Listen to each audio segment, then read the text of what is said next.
Assalamualaikum warahmatullahi wabarakatuh. Hi, welcome to Handayani Studio with me, Mistri Handayani.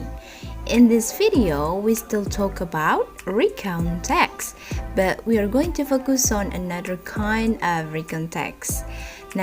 Now we are going to focus on historical event. Jadi kali ini kita akan fokus ke materi mengenai historical event ya, yakni kejadian-kejadian penting yang terjadi di masa lampau yang harus kita ketahui. Why? Kenapa sih? Because sebagai kaum milenial pun kita wajib tahu tentang sejarah ya. But before that, do you still remember what is recount text? Masih ingat apa itu recount text? Well, recount text is a text that tells about events in the past. Nah, karena kali ini kita akan bahas mengenai recount text berupa historical text ya. So, the meaning of this text is a text that tells about historical event so that people will know about the important event in the past. Jadi paham ya, kalau ngomongin recount text berupa historical artinya membahas mengenai sejarah yang terjadi di masa lampau yang penting untuk kita ketahui.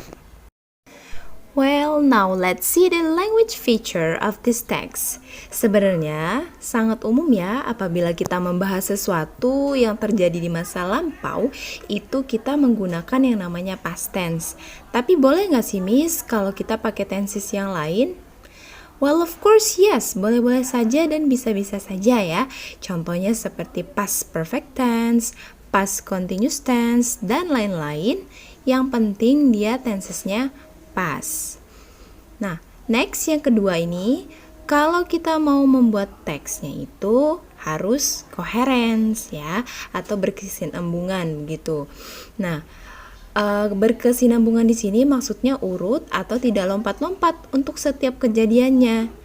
Biasanya itu ada yang namanya conjunction atau kata penghubung.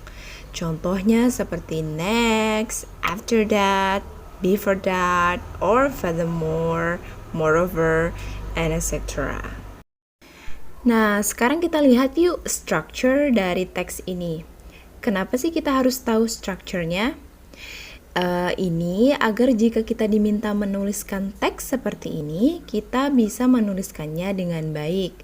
Seperti bagian awal kita menulis itu apa, berikutnya apa, dan penutupnya bagaimana. Oke, yang pertama itu biasanya ada judulnya ya, atau title. Setelah judul, nanti akan ada yang namanya orientation. Itu adalah bagian pembuka. Contohnya seperti teks ini ngomongin apa, kemudian kejadiannya apa, lalu kapan terjadinya, seperti itu ya. Dan biasanya itu disampaikan secara jelas meskipun di paragraf pertama.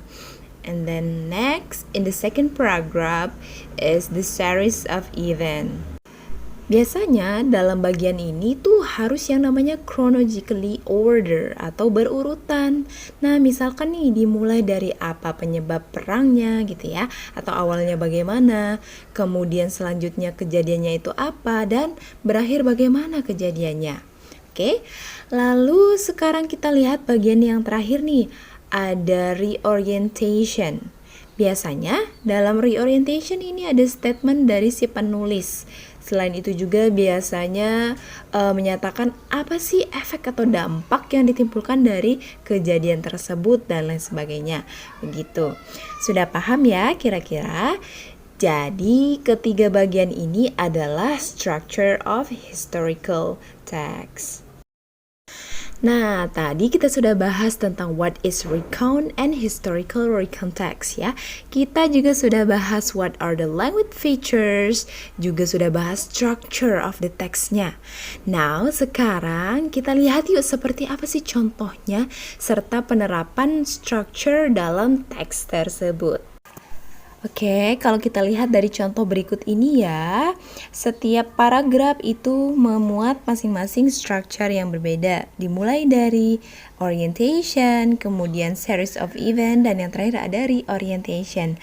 Serta tidak lupa juga di bagian paling atas, Bandung as a Sea of Fire, itu adalah title atau judulnya ya. Kalau kita lihat juga dari teks ini, language feature yang dipakai itu benar-benar simple past tense ya.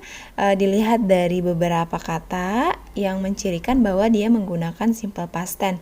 Seperti contohnya was, kemudian di sini kita ada burn. Burn itu adalah bentuk past tense ya dari burn atau terbakar. Kemudian ada arrive, ada lagi was lagi, kita punya were lagi, dan banyak sekali.